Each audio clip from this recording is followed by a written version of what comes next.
వరుసగా చూసుకుంటే వెళ్తే పేజ్ నెంబర్ చూడండి అందులో ఉంటుంది అన్న ఫస్ట్ లోనే ఇగో ఈ పక్కన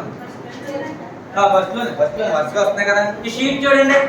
దీన్ని మనం ఏం చేయాలి ఒక 4 రకాలైనటువంటి కలర్స్ ఇవ్వాలి వాడికి చేయమని ఇప్పుడు ఎవడ ఒకటి వస్తాయి అంటే అసలు అడుగుతాడు గారు బయటికి లోపలికి ఇంకా అసలు ఇష్టమైనట్టు గీసిపడేస్తాడు రంగులు ఉపయోగించుకుని ఆడు ఉపయోగించుకోగలిగితే రంగులు ఒకటో స్థాయిలో ఉన్నట్టు ఏదో ఒకటి గీతలు గీస్తే ఈ గీతలు ఎలా ఉంటాయి అనేటువంటిది అందులో ఇచ్చాడు ఒకటో స్థాయి ఒకటి గీసిన గీతలు తర్వాత రెండు ఏంటంటే కొంచెం నీట్గా అంటే బయటికి వస్తుంది కానీ కొంచెం నీట్గా వేశాడు దీని మీద ఏం చూపిస్తానంటే ఈ బుక్ చూపిస్తాను ఇదిగో చూడండి ఇది ఒకటో స్థాయిలో ఉన్నటువంటి పిల్లవాడు ఇలా అంటాడు రెండో స్థాయి ఇలా ఉంది అక్కడ చూడండి ఆ బుక్ లో కనిపిస్తుంది మూడోది ఇలా పూర్తిగా వేస్తే ఇక్కడ 4 అని ఇచ్చాడు కానీ యాక్చువల్ గా మనకి 4 లెవెల్స్ గురించి ఎక్కడ చెప్పలే ఈ ఒక్క దాంట్లోనే 4 రకాలు ఇచ్చాడు సరే మనం ఏదైనా బాగా చేయగలిగితే 3 ఇంకా